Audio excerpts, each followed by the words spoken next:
people won't make it into Because I messed YouTube it up. as much. Maybe. But Sorry. there's did you see in the comment section there's a few people that had like joined earlier and commented it, and they were like, what's going on? Which is, I feel like Amy didn't know. Yeah, well, it's a weird thing. I've done that before. I just didn't. I wonder if we did it closer to time, because a couple times, I'm not sure. It's a weird thing. So Mo, what happens when we go through StreamYard and create the stream? It creates a live stream on YouTube, and then if you don't say that it's scheduled in the future, it goes ahead and announces it as like a new video. Interesting. So I think like inside of Discord, people got a notification saying that James published a new video, and then people went there and was like, what's going on? So somebody actually DM'd me and was like, I went here, I was going to check it out, and then I noticed that the time was in the past and nothing was going on. Just Always a confusing situation. Yeah. But I feel like StreamYard should have more clarity on how that happens, maybe. Like, I don't think it's very clear when you actually create it. And I probably did it because when I've created the link for guests in the past, I've done it earlier in the week. So I'm like, oh yeah, it's not today. And so since it was today, I just didn't bother to schedule it. And I was thinking that I probably would have done the same thing, to be honest. Yeah. Yeah. And there's also an option where you can post a pre-recorded video. And I just thought, I'm not posting a pre-recorded video that I want to schedule when it goes out. Yeah. Because that's what Spelt Sirens does. So like when I... What do they use publish StreamYard, but I submitted a pre-recorded talk, and I just sent it over to Brittany, and she did it as a like posted the video. You can upload the video to StreamYard. Okay, interesting. It is coming through live, by the way. So like if you go back to that link on YouTube, it is live. I just gave ourselves a thumbs up on the live.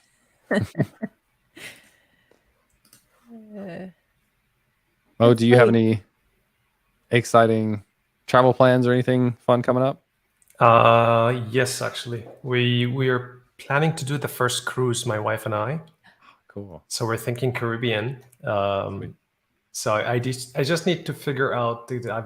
I've been told that there's not a lot of there's no connectivity on board. Yeah. So running a startup and not being on the internet is a bit nerve-wracking. A little bit risky. No, when you said Caribbean, are you going on Royal Caribbean, or are you just like going on a boat in the Caribbean? Honestly, we haven't made the decision yet, but what I've heard so far, they're saying if you take the boat that goes between different cities in the Caribbean is one of the best experiences, because you can essentially be on the boat at night, you're sleeping, and then in the morning you wake up and you're in a brand new country. You're like, yeah, exactly. And then you get to that city or like that country, and then you have a lot of experience there. You come back to the boat. The boat itself is pretty exciting. Yes. And then, so we've never tried it. So we went on our first cruise in October over fall break, and my kids, we did a Disney cruise. So our port of call was Miami, and then we went to Disney's private island, and then over to Cozumel, Mexico, and then came back. And my kids said they loved it better than Disney World, which is huge. Yeah, we had a fantastic time. And I totally hear you with the internet thing, because I was so stressed out beforehand knowing that I wasn't going to have access to the internet. I think you can opt into like some kind of data package where you can get like 500 megabytes during the week, maybe. So like if you just need to check email, at least with Disney, you can do iMessages if you're working with somebody that has an iPhone. And then I think there was a plan where you could get 1 gig for the entire week, but it was like $80 or $90. So I just, and some of that's because it's not like if you go to a port, like in a city, you can get internet if you have like a global data package. It's when you're in the ocean that you're using satellite that it's a problem. So, like I said, I was stressed out about it, but it ended up being like the best thing when I was actually on the cruise, because I was totally disconnected. It wasn't even an option to connect. So that's what I've been hearing. Yeah. It's like, it's probably a good thing not being able to be connected. Yeah, for sure. Disconnect from the grid for a little bit. Yes. Well, like when we go to the beach, our beach house has Wi-Fi. And so it's like I'm trying to be disconnected because I'm on vacation, but just the temptation to check something or, like out of habit, I might like tap on email and then I'm like, oh, no. I don't want those to come in. So when you're on the cruise, it's not even a thing. That's the best. Mm-hmm. Yes. Curious. Hopefully you guys will have a good time. Thank you. Agreed. Thank you. Mm-hmm. Curious for people that are joining us on YouTube, just out of curiosity, how did it send you a notification when we actually went live? I'm hoping it did, although I don't know if it would have or not. But people that are hanging out on YouTube, how did you know to come at this time? And also glad to have you here. Oh, there you go. Nick in the chat said Disney's internet package on the Wish, which we were on Dream. Wish is their newest ship, is now per day, not per megabyte. Oh, cool. So that's So unlimited for a day? I don't think it's unlimited. It's still Oh, so limited, you just pay per day instead of right. megabyte. Gotcha. Yeah. Sean Mugam, who said they were from India, became a developer after watching my video / videos. Awesome. That's Incredible. amazing. That's always like such a fun conversation to be a part of, is like whatever impact it can have on someone's journey to becoming a developer. Like being able to be a part of it is pretty incredible. So I wanted to give a shout out to Josh Medeski. He's been a former guest. He said hi.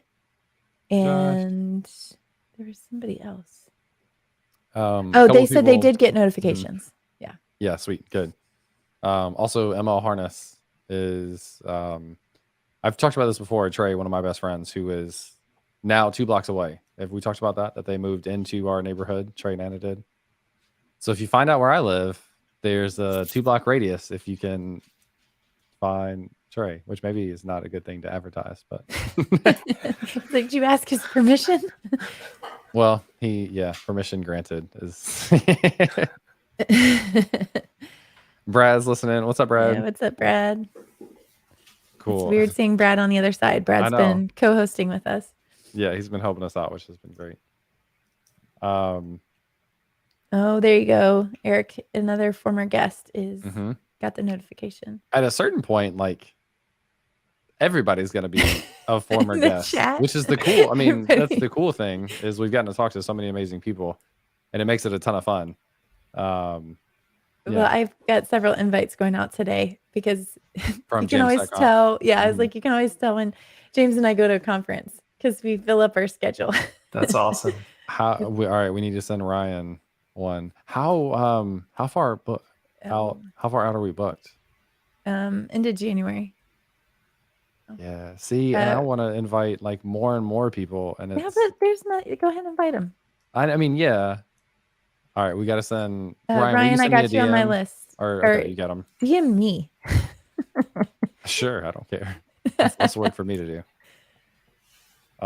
Brad's writing docs today at work. Fun. Do these more frequently. So, Amy, I was gonna actually pitch you on the idea maybe of our second episode. Maybe it's still us, but maybe we turn that into another live stream. Oh, yeah. And have that be our second episode. And it could still be us sometimes, but then also use it as a way to bring on more guests as well. Yeah. We can talk about that behind the scenes. That's good. Do you want to start? Like we're just having super let's do it. casual conversation. I feel We're like I always haven't casual. kicked We're one of always these casual. off. I know. Yeah, we are. Yeah. All right. Welcome everyone to another episode of Compressed FM, a podcast all about web development and design with a little bit of zest. In today's episode, we're going to talk about staying dry, about not repeating code as a developer, which I think is all of our dreams. What's up, everyone? My name is James Q. Quick, and I am I don't even know what I do, a full-time technical content creator. Hello, my name is Amy Dutton, and I'm the Director of Design at Zeal. Hello. Amazing. Yeah, go ahead. I'm Mo Katib. I'm here from Toronto. Thank you so much for having me on your show. Yeah, glad you made it on. And we are joined by an amazing sponsor in Rapid API. I've been doing a lot of content on Rapid API recently. It enables you to do everything with APIs from design to development and testing. It's one of the easiest ways I found for developers to go and actually be able to sell and make money off of their APIs.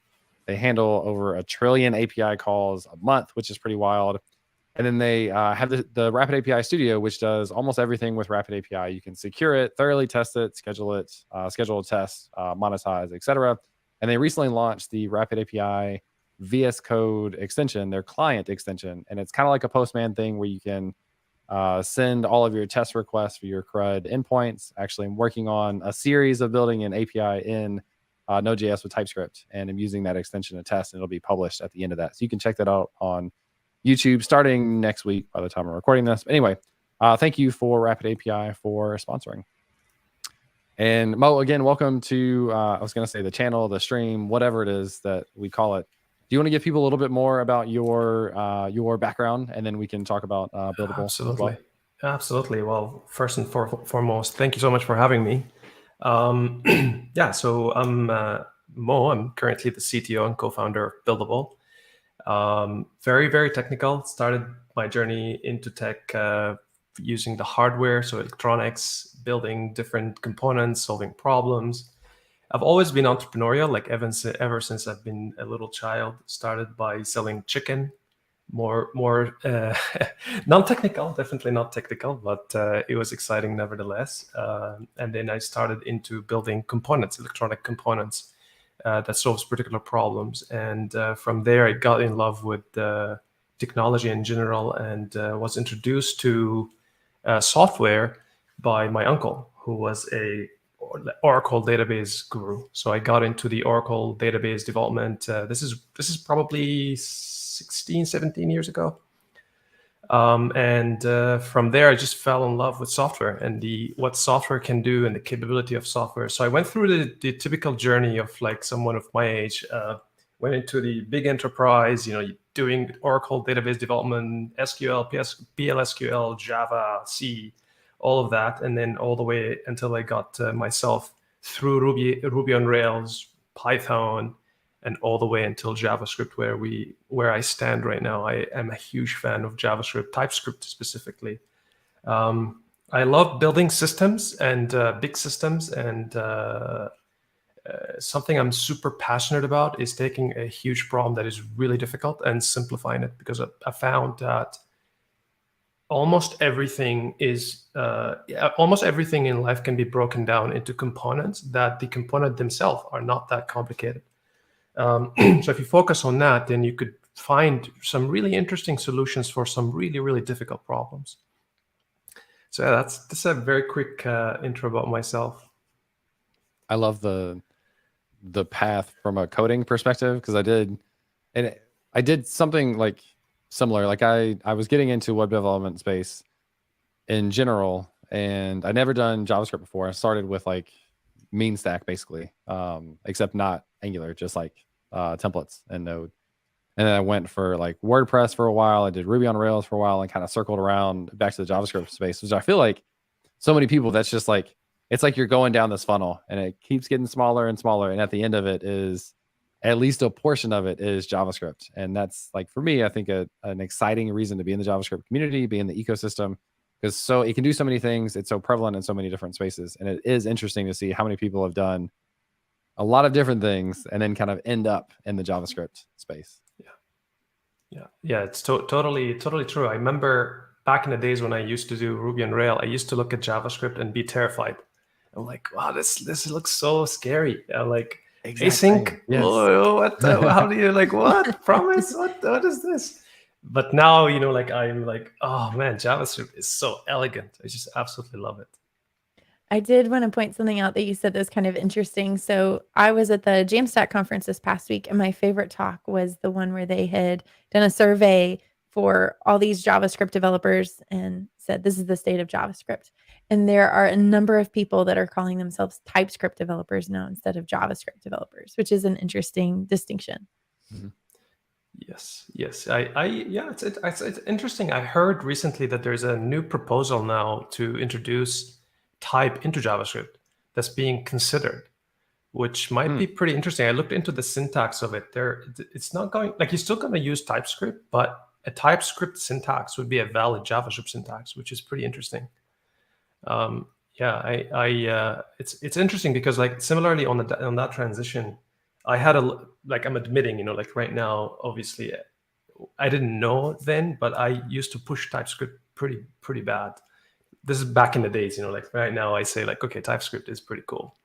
But it's interesting because generally speaking, it will inflate the size of the code that you have, and it's going to take you a little bit more time. But when you look on the long run, you start realizing that, these types that you wrote are saving you because it reduces the number of bugs that you're going to run into. It also reduces another aspect, I think, which is the communication needed between different teams. So when you're passing through different code, different people, you no longer have to, can you pass me that that data sample so I can look at the schema? So yeah, I find TypeScript to be very fun to work with. And not having looked at that article about JavaScript implementing types, I'm not sure how I feel about that. Like, I'm a huge fan of TypeScript, like a huge fan, and I'm disappointed when I'm working on projects that doesn't have it. But that just adds another layer of complexity for anybody that's just getting started. Like it's not as incremental at that point if you're requiring it. Are you saying that I think the way they're doing the and I mean, don't take what I'm saying with a grain of salt. I'm not like, I literally just glanced at it, but I think what they're trying to accomplish by doing that is solving a problem where some people would copy a TypeScript, put it in the browser, and it wouldn't work. So these some people who are learning, they have. So their proposal is like, okay, we're not replacing TypeScript per se, but we're going to ignore the types. Exactly. So we're going to ignore types, and this way, like when you minify, you still get rid of all of that. So it's still JavaScript behind the scene. You still have to run you still have to compile your code into JavaScript, but a TypeScript would be a valid JavaScript. Yeah, which is that is interesting. That is a great use case. I hadn't thought about that. Do you want to talk, get specifically into Buildable? And like we kind of chatted, I can't remember if we were live when I was saying this, but it's always so cool for me to see people have development backgrounds and look at a problem and look at skill set and say like, I have the skill set from a developer perspective to go and solve this problem.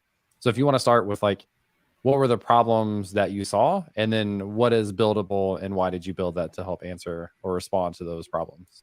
Absolutely, I can most certainly start into that. So I'll give you like a quick story, and then we can dive deeper into particular aspects of it. So my partner and I, my partner Daniel, started about almost 6 years now. So before partnering with my partner, I used to have a development agency, building tech for companies. Again, typically I was working with Oracle, so a lot of Oracle development behind the scenes, so supporting companies that have databases, companies that are trying to modernize, so typically dealing with large-scale applications. So the agency was formed up on that basis. My partner, he had a SaaS company, and we started working together, and we found that we are super aligned on the vision and what we want to build, and we partnered. One of the best decisions of my life, by the way. It's one of the things that very rarely happens, but it was a partner made in heaven because I was super technical. He's also in the business side, is brilliant when it comes to business and sales and marketing. So he's leading that part as the CEO. I'm leading the technical part as the CTO.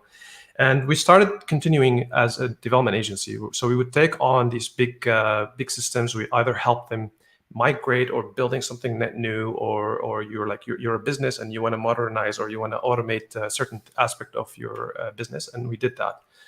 Now, while we're doing this, we started realizing the obvious thing, which is the amount of repetition that happens when you're building systems.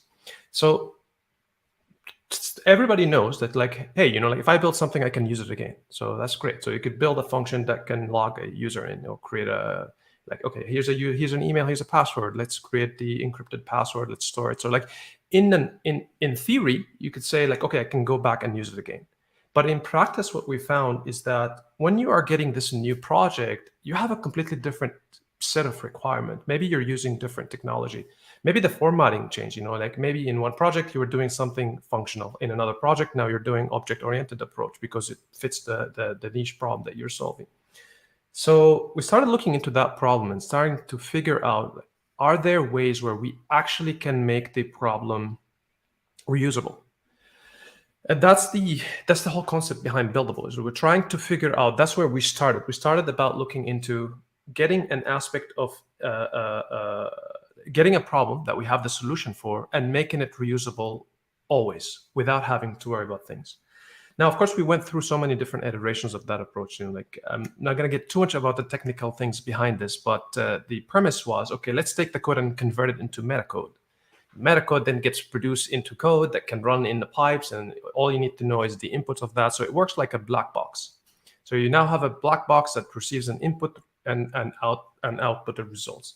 As far as you know the requirement of the input and the conditions of what that black box does, you're good to go, because now you could connect these different boxes with each other and they can do certain logics. So, and we built quite a lot of businesses using that premise. Of course, what you get out of this is reliability, because the system will guarantee that the whole thing will work, given that the function that you're using is working. Now we iterated. Of course, there's one thing about running the business yourself where you're talking with the clients, and another thing making it into a SaaS. So here, when you're making something into a SaaS, you need to figure out the messaging. You need to figure out how you're deliberating and how you're positioning yourself in the market. And we pivoted in that, just like any normal startup. So we pivoted. We got into the low code, got into drag and drop stuff. We got into building APIs, so you can come to Buildable, create an API, and instantaneously you get to a block that has an API connected to a database, and off you go. And what we found, what we settled on right now, is the problem that is very present right now, and it's not likely to decrease. And it is data movement, data pipelines, which is within the same ethos of what we started with. You have certain input and you have certain output. And that's where we settled on right now, the data pipeline, data movement from one source to a destination. And in between, you have some sort of a transformation function. And that's what we have today. So sorry, it's very, very too many details. I think that's exactly, I think there should be that many details. Because I think that's, again, one of the cool things of seeing guests come on is, and I talk about this from a giving talks perspective or from an interview perspective, you always will be your most comfortable in an interview if you can guide the conversation to something that you already know and you're excited about. And that's our goal for here. So hearing somebody talk about the stuff that they're really proud about, that they are excited about and know, I think is that's exactly the point of the conversation. So it didn't feel long to me. Thank you. What it's worth. Thank you. Yeah. And if it were super simple, then you wouldn't need a service to help you do those things. Then we could have had you on for a new 5-minute episode, which we don't have plans for. So don't.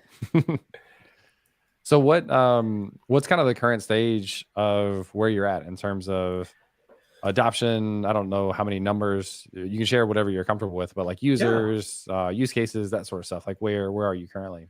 Yeah, absolutely. So we have approximately 3,000 developers using our platform right now. And we are also in the conversation with roughly about 40 startups they are between Series A, Series C, I would say. This is where we find the best fit for our niche. So we're talking with a lot of founders that raised funds from the same VCs that we raised our seed from. It's fascinating because our premise is making the data pipeline more accessible and more affordable. And when you talk with a lot of these startups, you start realizing the different problems. And although there are many players right now that are working in the ETL, ELT kind of industry, there's still some challenges. There's quite a lot of different challenges. In one aspect, you have solutions out there that are expensive. In other aspects, you have solutions that are restricting. So they don't let you necessarily have a particular type of source that you want. Their sources are completely closed sourced. Their destinations might be closed source. And from the conversation that we've been having, we started realizing an interesting approach here. And what we did is we have the middle layer, which is the layer that you send data through, which is buildable. And then you have the destinations and you have the sources. And what we did is we open sourced both the destinations and the sources. And what that effectively did, it allows now any user of Buildable to pull in any data from any source. So if you want to pull data from FTP and nobody is supporting FTP, well, you could now write a very tiny little class that we provide all the documentation for that could allow you now to get the data from the FTP server and have it broadcasted to any destination that you want. And then in the middle, we have these transformers, and the transformers are pure JavaScript functions. And I mean, not necessarily pure in the actual sense of purity, like when it comes to like it does have a little bit of you're still importing some packages, so pure in the sense that it doesn't actually have network calls. So we pass in the data that you ingest from the source, and we pass it through the transformation function, and then off it goes to the destination. Now, of course, like Buildable will guarantee now the reliability of the system. There's many problems that comes with this approach because, like, for example, you have an issue where third-party vendors don't give you the data in real time. So, for example, take GitHub. You go on GitHub and you create an issue, which will emit an event that Buildable can listen to, which is created issue. And then someone can update it. But GitHub can send you the update first and then the create. So now this could create a problem. So now you need to create a chain of events where, okay, if I receive the updated event, well, it's dependent on the create events. Well, did I get the create events? And now you're like, well, no, okay, we're going to then wait. But for how long? So complexity grows. It's like you look at this really simple things. You're like, okay, we're emitting events. That's super easy. I'm going to have a webhook that's going to listen to this. But now you're like, okay, add the order to it. And you're like, oh, wait a second. This means that if I receive the update, I have to stop for a little bit. And then, okay, where do I stop? Where do I put it? Do I have to create a cron job now? Well, how do you do this? How do you handle this for hundreds of clients and hundreds of different plugins and hundreds of different sources? It becomes very complicated very quickly. So my job is to essentially say, you know what? Okay, all of this noise that we've heard, let's step aside a little bit. Let's figure out the foundations. And that's where we're coming at Buildable. We're like trying to essentially create that foundation of these pipelines in which you come in and you're like, okay, you know what? I'm listening on this particular event, but it has a dependency. And that's all you have to worry about. Buildable then takes care of the complexity behind the scene of saying, you know what? If I receive the event off time, then we're going to hold it for a little bit until we get the dependency event. Once we get the dependency event internally will emit an event to the second one, and it will process it then. And now this gives you this this timeline that is super important for these things. So that's the area that we're working with, and the goal here again is to, once you build the source once, it's there now, so anybody can use it, and it's open source. And it's really beautiful about this model is that there's a lot of change that happens on the source and the ingestions of data. And there's also, of course, third-party vendors, they change their API very frequently. So by open source that connector, we now allow the, well, for one, it's a peace of mind for startups and for companies, because they're like, okay, you know what, if it broke, at least I see the code. We simplified it significantly. So there's no need for you to understand how the inner sides of Buildable works. You just have to understand a basic class function. It's extremely simple to build. And on the destination side is the same thing. It's all action-based. So you could say when a Stripe payment comes, or when a Stripe customer is created, send it to my MongoDB using the insert. And that's it. And it's very simple. Yeah, this is, it's something I'm extremely passionate about, taking something really complicated and simplifying it. Which I think is, go ahead. I was going to say, what's your favorite use case? Okay, so there are two types of use cases that we are seeing so far. There's the, for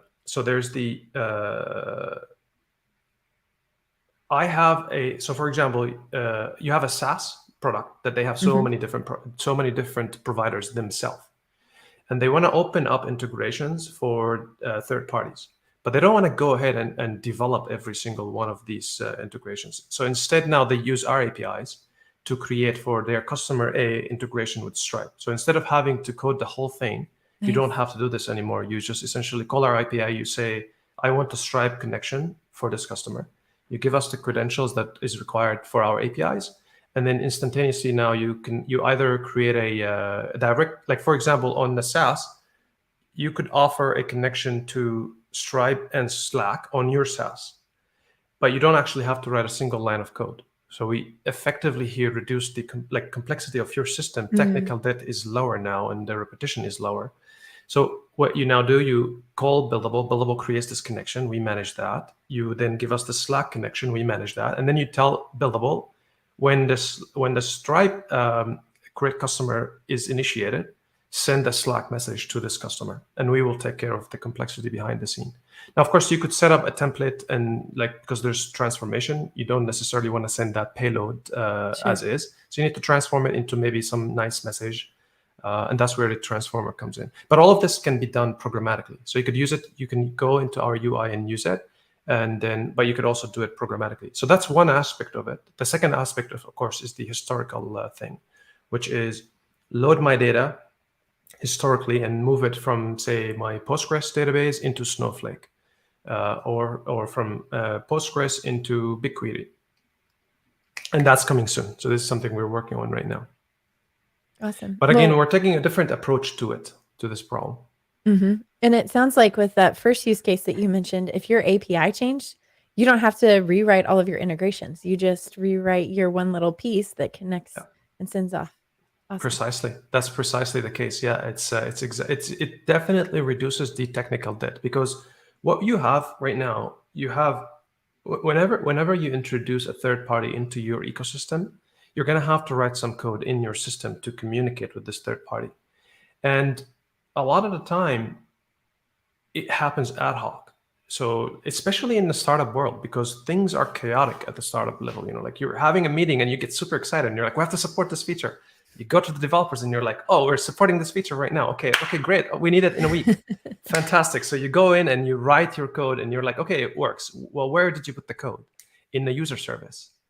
Okay, well, it's not supposed to be there. Well, yeah, we know, but we had to do it. We had to do it very fast. So it's there. It's going to be fine.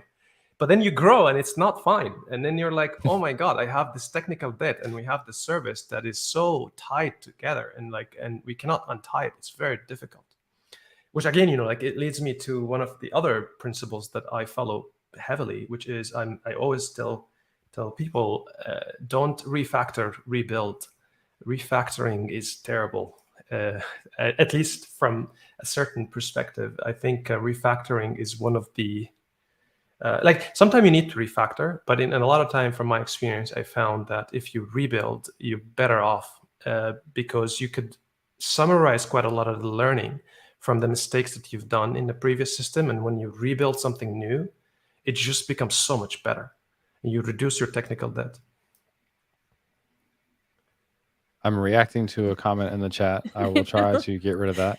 In the meantime, somebody messaged, or somebody asked about comparison between Zapier and ITTT, if this and that.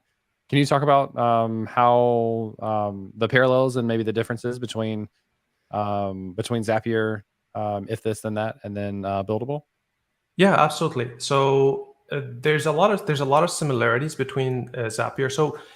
So we iterated at some stage of Buildable's history. We had a product similar to Zapier for developers, in which you will add a block, and that block could be send an SMS message, send a email message, or insert a record into the database. The difference between us and Zapier is that we are built specifically for developers. So when you added that step, you would be able to see the code and you would be able to manipulate that code. You could change the code, you could see it, you could actually understand what's happening inside of it. So ours is more built for engineers and developers. Zapier is more for operators. And also ours is more catered for millions of events. So we scale ridiculously and with financially feasible. So it's not gonna break the bank as you scale. So it's linearly scaled with pricing behind the scene, and it's catered more towards developers. So we have APIs to allow you to emit events from your own system and then act on these events. So you could use our SDK and connect your backend and start emitting events to the outside world. So if you want to communicate, for example, from your system to Stripe, you can do that. All you have to do So like typically, if you want to create, let's say you created a customer on your system, and then you want to replicate that customer in Stripe, you would have to write that code. With Buildable, you don't, because all you do is you initiate the event, which is the fact that happened. So to me, events are what happened. It's in the past. So a customer was created on your system, you emit that event, and then you tell Buildable when that event happens, create that Stripe account, and then we guarantee that that transaction will happen. So I think something that doesn't get talked a lot about is understanding kind of the core concepts of how messaging systems work, like having a message queue, etc. I'm kind of curious if you can explain some of the basics of like the processing of messages. So like once a message comes in, how do you know when that message on your end is okay to be considered completely done? Does that make sense? Yeah, like everybody absolutely. has gotten what they want out of this message. Yes, definitely. So we designed our messaging system pretty interestingly. So it works based on transactions.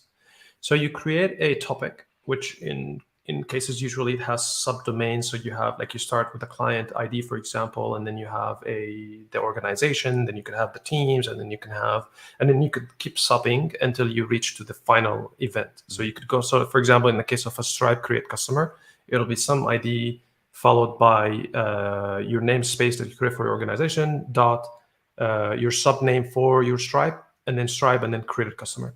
So as soon as our system receives that event, the first thing we do is we put it in pending. So it's like, okay, it's in a pending state, and we send it to a worker. So now, because like we wanted to make sure that I don't bombard the gate. So I like, okay, get it in and to send it, get it in and send it, so that this way we can tackle millions of events. Yeah. Great. So now we got just want to add a little bit to that, or like clarity, like as an event comes in, you're not actually acting on the event. You're just acknowledging that you've received it, basically. Precisely. And you're putting it in the backlog to be acted on. Precisely. The reason for that is because we cannot guarantee the amount of processing is required per event. Mm-hmm. So the way the system is architected is, okay, separations of concerns. So we're going to say, okay, an event comes in. What do I need to do? As a gatekeeper, I need to verify that you have the authentication required for that event to come through. So that the gate does that. Once it's verified, it instantaneously gets sent to our workers. So we have many workers. So these workers then can essentially start picking up these events in real time. Once it's picked up, now we have to figure out what transaction needs to go through the event. So you can have as many transactions as you want. Every transaction has essentially has a unique key. We call it TXN, which now allows you to subscribe to that event. And you say, like, okay, I need to create this pipeline. I need to call this webhook. I need to call Stripe. Our system then, so you could define all of these things. Each one of these is a pipeline. You define them, and then our system will pick up these pipelines. And again, so that initial worker will figure out, okay, how many pipelines do I have? Once it's determined, then it's distributed to other workers. So it'll send these different pipelines to different workers.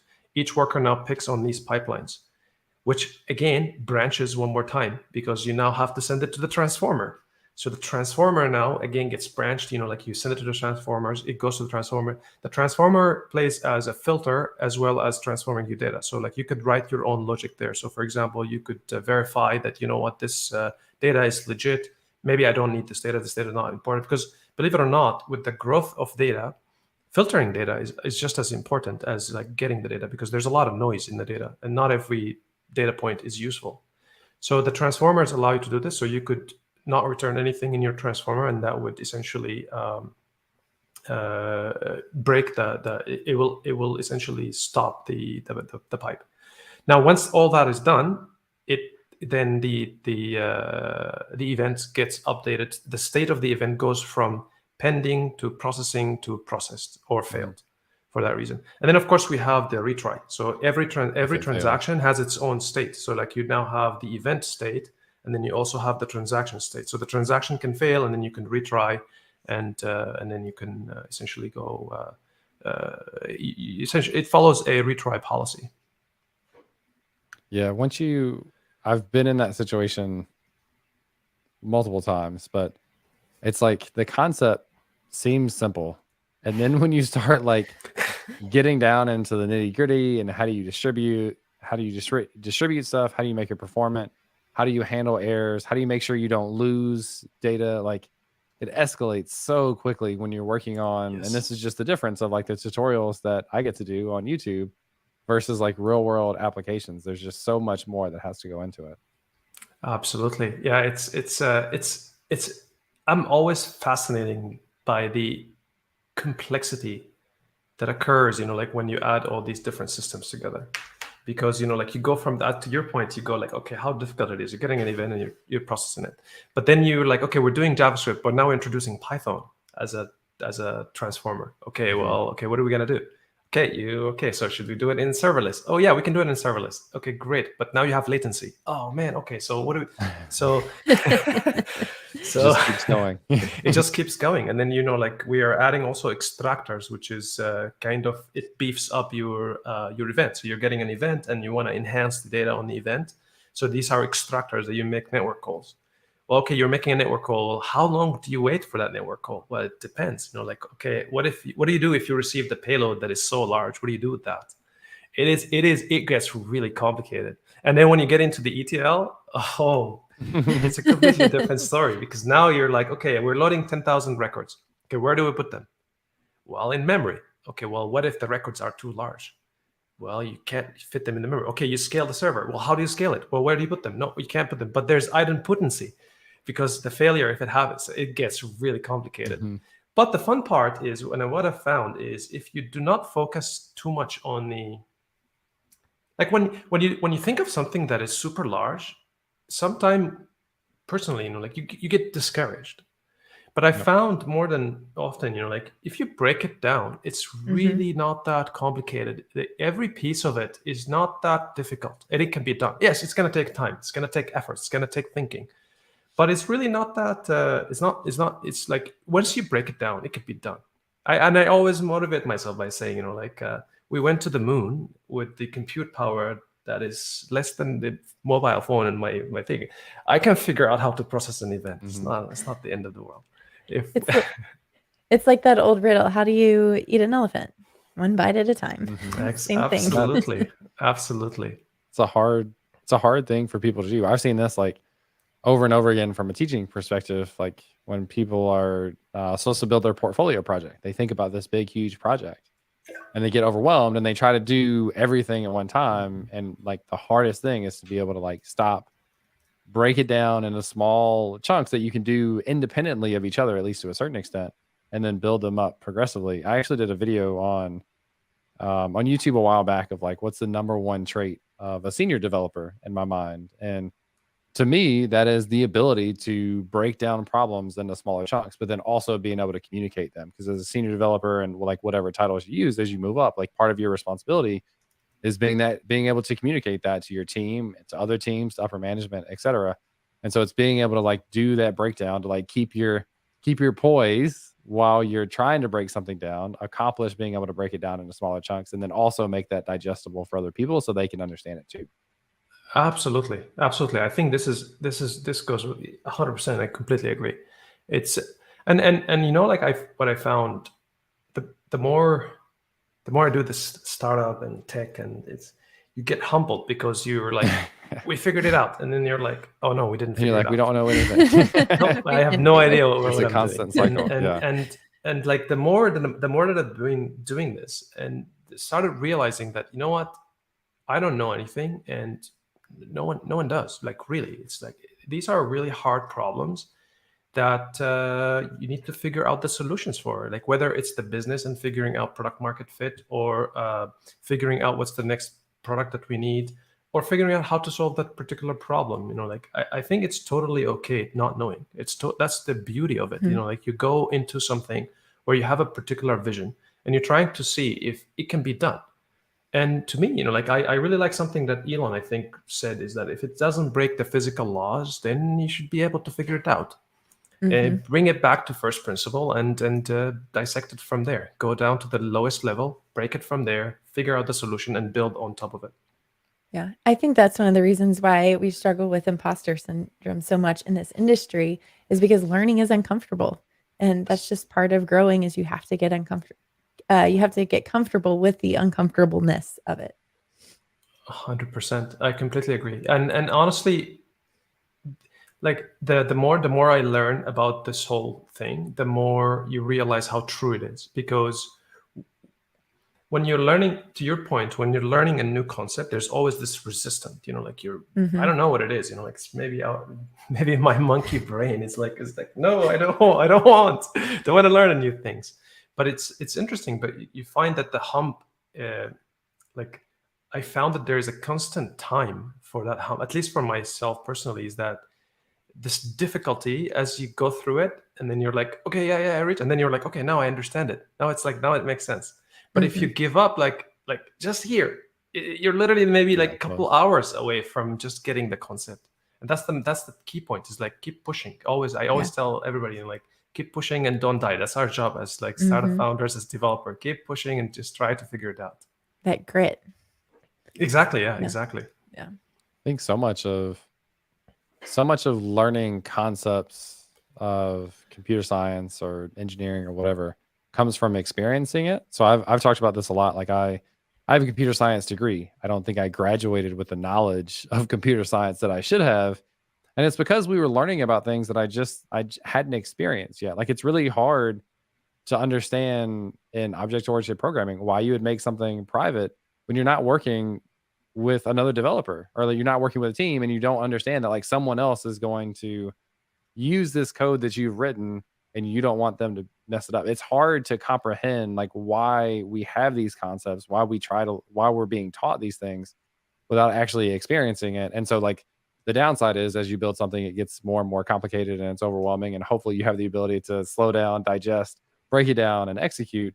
But the benefit of that is like once you go through a thing, you really start to understand the concepts that you may or may not have heard of before, but it's just never the same until you actually go through it yourself.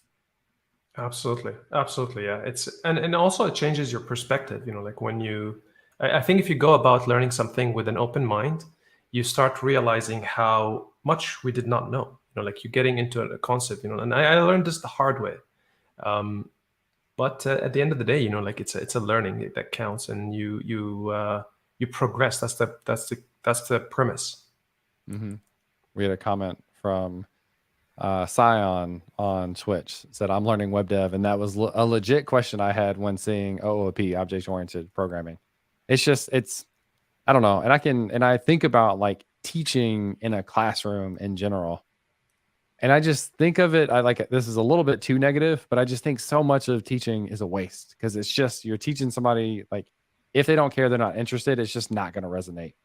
And there's not an easy solution to that, but I just see these scenarios of like, we're teaching a class because we're supposed to, and it's just like, it's not actually going to go anywhere. And I don't know how you translate that when you have formal requirements of what you teach in like high school and college and that sort of stuff. Like, how do you translate that to actually experience the thing and have the experience be influencing / leading to the learning, and not just trying to teach from a textbook? It's tough. It's really, I think it comes down to,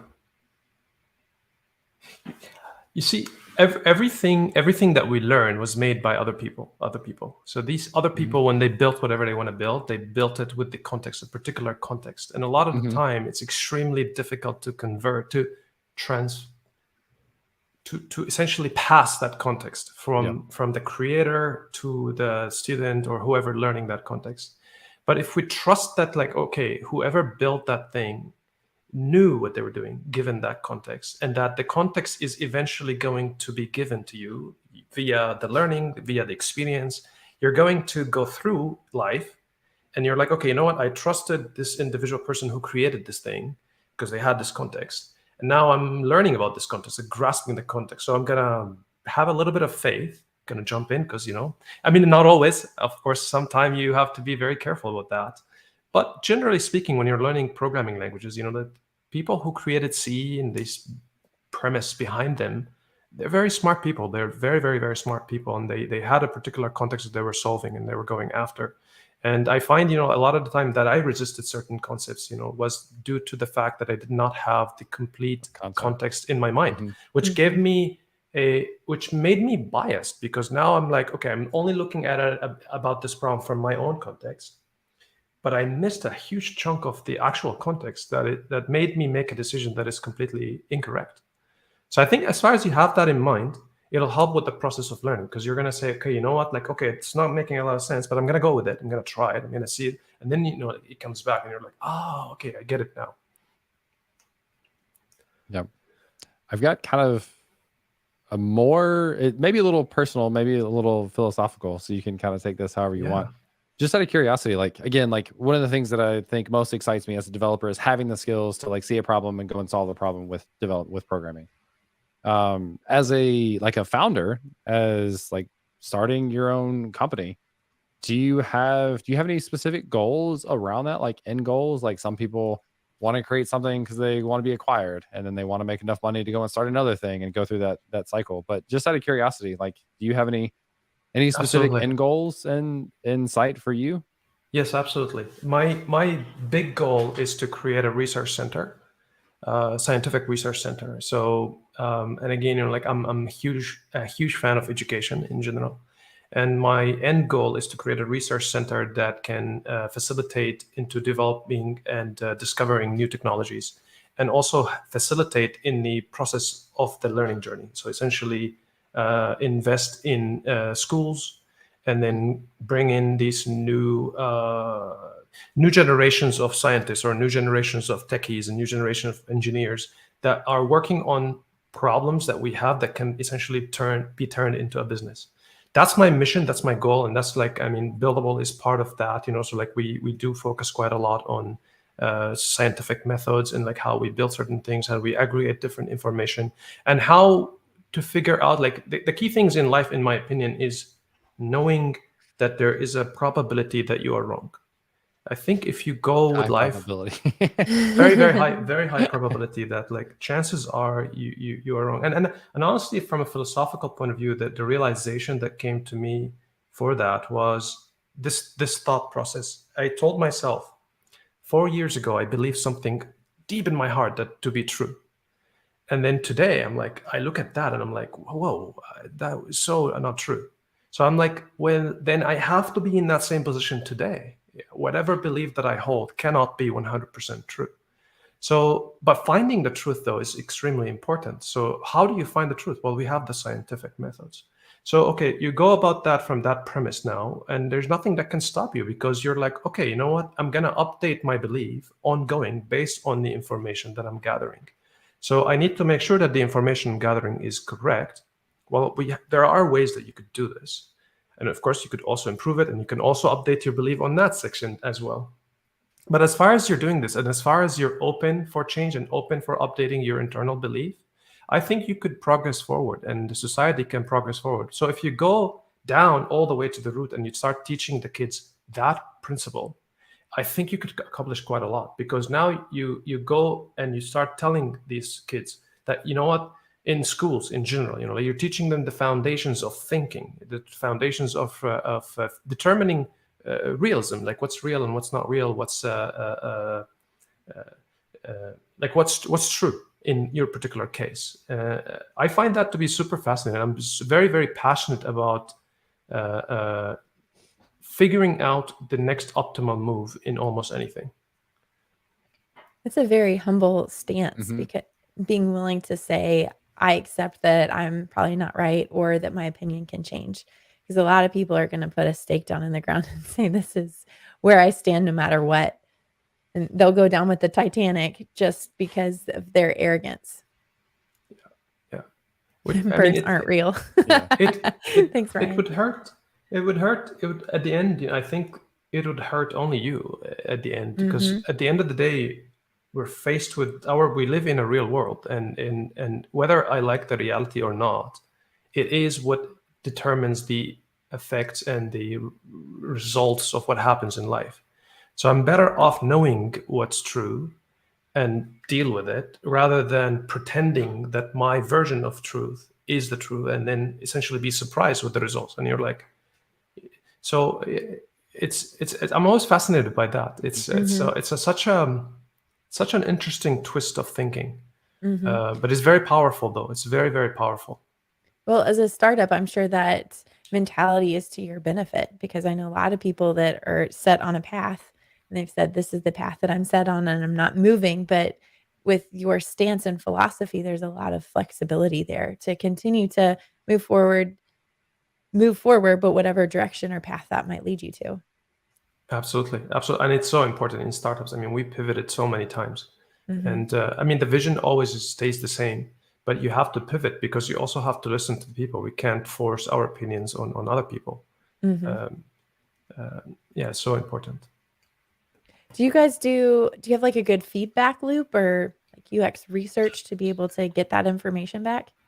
We most certainly do. Yes, absolutely. So we do a lot of meetings, so we talk a lot with our developers. We talk a lot with our customers and potential customers. We do a lot of research when it comes to particular problems. We also do competitor analysis, trying to figure out sort of thing. And of course, we collect a lot of data on the usage of our products. Sure. And then we reason from there. And a lot of the time, it's our reason will be wrong. But that's the nature of the game. Yeah, that's the humbling part. Yeah. Well, we've got a section at the end of our episodes that we do. We didn't prep you for this, but it's called Picks and Plugs. So a pick is something that we've enjoyed recently. Most of the time, it's something that Amy and I have bought on Amazon, or like a TV show or a book that you've watched or read recently. And then plug anything that you want to like promote that you built. Buildable would obviously be an example, or a community that you're a fan of, or something like that. So I can start. That I'll give you, and if you're open to participating, give you a second to think about it. Amy, so I am like full half marathon training now. Like you did a half marathon back in April. That's right. Right? Is that right? So I on my own ran 10 miles. That's Sunday, awesome. which was a big accomplishment. And it was a 10:30 pace, which for me is really good, especially for that distance. So I felt really good about that. And they say if you can do 10, you can do 13. Like some training plans only go up to 10. Yeah, I've definitely heard that before. I think from a confidence perspective, I would like to get up to 12 just to like, I know for sure. And then be able to compare like times too, right? Like it's be hard to compare times at 10 miles versus 13. Like I just think it would have to be slower in the end. But one of the things for people who may not run a lot that think about getting into running long distance is you burn so many calories. You need something along the way to actually give you energy. And so anyway, I bought new shoes at a local store and then bought some goos as well. So they're little packets of literally goo, and you carry them with you like in your water bottle or whatever. So they're pretty small. And the one I got was like iced coffee, I think, flavor. It's not cold, but it had caffeine in it as well. And I don't know how much of a boost I got from it, but it helped me make it through 10 miles. So I had a really good time running, and then had the goose to go along with it. You could find them at like in the health departments, I guess, of stores. And then especially if you go to like a running store. What brand did you use? I don't know that much. Well, I will tack onto your plug then. I'll plug it for you. Okay. So when I trained, the goos make all the difference in terms of nutrition and just giving you that boost of energy. So I'm a big fan of the Huma brand, Huma, and it's actually, I believe it's local to Nashville, but it's has chia in it, which I'm usually not super into. I really don't care about all natural stuff. But it's more of the natural, and it's easier on your stomach because a lot of the goos can be a little harsh sometimes when you take them. So I've had some that like I've taken them. I'm like, oh, I feel so sick now because it's just like concentrated energy. But the Huma brand I've had a lot of success with, and some great flavors to choose from. I'll have to go back and check which one mine was. Cool. So that's my pick. And then I will plug the Learn, Build, Teach Discord community. You can find it at learnbuildteach.com. Amy, are you ready? Oh, yeah. I have several to pick from. I have a queue. Oh, gosh. So I'm just going to save them. So James and I are actually going to be in London next week at Modern Front End Live. So I just bought with Apple, you know how like if you have the plug, you can pop off the actual plug piece. Actually, I can pull mine out. Oh, if you're gonna do a universal plug thing, I should plug mine. Where did it go? At some point. I'm very proud of mine. Well, I have one that you can control the like whichever country you're in, but with an Apple plug, you can pop off the plug here, and so you can actually plug in a different country's plug onto this section. And so when I use this in Germany over the summer, it converts the voltage, so it didn't actually have enough power to convert it for this large brick. So if you, I ended up going down the street to an Apple store and getting an extension cord, but the pack that I got for London, it actually comes with all the country little plugs. And so that's not very big, easy to travel with. That's my plug. And then I'm going to double down on the Learn, Build, Teach Discord channel. So if you go to learnbuildteach.com, you can be a part of the Discord server. Also, have you guys joined Mastodon yet? At the conference, that was all everybody was talking about. It was like, abdicate Twitter, go to Mastodon. Oh, is it like a Twitter alternative? Yeah, well, kind of, but it's interesting because you have to join a server. But I just learned today it's not like a Discord server, but it's more of like this distributed setup. So I'm not even sure like it could entirely be taken down if somebody wanted to take it down. Mastodon is a mess. Yeah, I've heard the UI and the onboarding experience is terrible. But, you know, it is what it is. See how this whole Twitter thing plays out. Yeah, I know, right? And actually, since Eric made that comment about Mastodon being a mess, he did have a pick earlier in the chat, and he was suggesting Attorney Who on Netflix. So I haven't checked that out yet. I'll have to give it a look. Mo, do you have a pick and plug? Sure, yeah. I recently bought the camera that you're seeing me through, and it's called Link. I think it's called Insta360 Link, and it is absolutely dope. So it has 360 degrees. It can follow you. It can. It's actually really cool. So if I activate like follow mode, it'll follow me anywhere I go. So if I go here, good with tracking. So it'll automatically move. And it's actual. It has an actual hardware, which is pretty interesting. Eric, do you have one of these?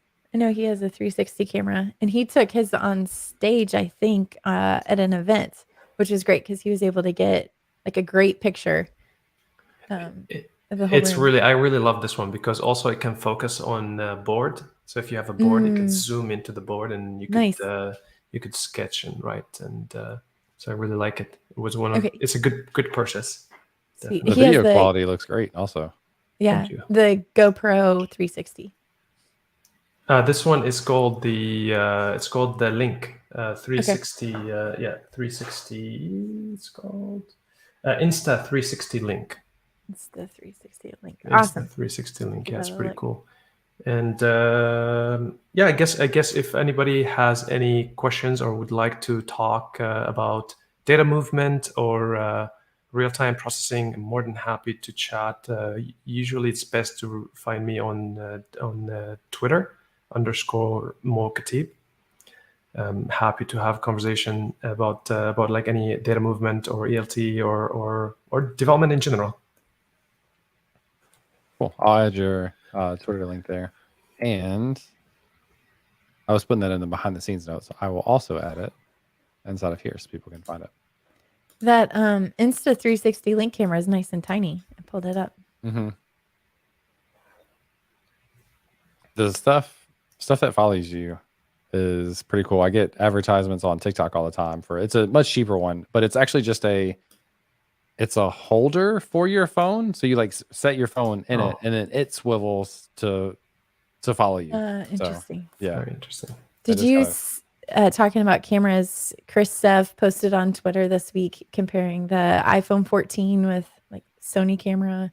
I think there was another one in the mix. The other one was just a built-in Mac. Yeah, it was crazy how good the iPhone camera was. But it made me think of that because some people were saying, yeah, this is the holder I use. And I just use Camo Studio as my with my iPhone as my web camera. Yeah, I'm kind of curious if he's actually going to go through and use that because he's already got a nice camera set up. And I guess one like you probably still wouldn't get any like bokeh effect with that, like the Yeah, that's what some people in the blurry comments were background. saying. Yeah, which Yeah. is Or if a it nice is, it's touch. the fake. Yeah, Yeah, it's not really real. yeah. I guess that's another like people that think about starting a YouTube channel. I guess that's another like you don't need fancy equipment. You can use your iPhone type thing. Yep, That's for true. sure. That's my favorite piece of advice for people. It's like you don't need all the things. You just need to start. Yeah. Cool. Mo, any last thoughts you want to share with people as we wrap up? I mean, thank you so much for having me. Really appreciate it. I guess I would say things are difficult in general, so just keep pushing. Don't quit. Don't quit. Just keep at it. You're gonna figure it out eventually, and yeah, just have that attitude and go for it. And again, you know, like I'm more than happy to chat with anybody and check Buildable if it helps you, or if you have ideas of how to make Buildable better, please reach out. I love that. Amy, we've talked about other podcasts do this where they take a clip from the full episode and play it at the beginning as a promo thing. Like that would be the promo clip, I think. Is things are tough, but you'll be okay. Exactly. Oh, Trey in the chat said I feel motivated. Get it? All right. I am on Twitch. If you're watching on Twitch, I'm going to raid everyone over to Clarkio. He is one of my favorites, so get ready to do that. Mo, thanks for coming on. I appreciate it. Thank you. This has been fun. Next week, we will be doing a live episode in London for Modern Front Ends, which will be a lot of fun. Anyway, in the meantime, for this episode, that's all we got. Thank you so much for having me. All right, I'm initiating the raid on, and now we have the awkward. We still haven't done like a cover image, like the goodbye type thing. Oh yeah, well that's not clear either. Like that the difference between, because we still haven't ended the broadcast. Right, the difference between the raid and when to leave here, etc. So anyway, I'm gonna go ahead and quit the stream. If you're on YouTube, on Twitch, people are already gone. But thanks everyone for checking it out. Bye. See you.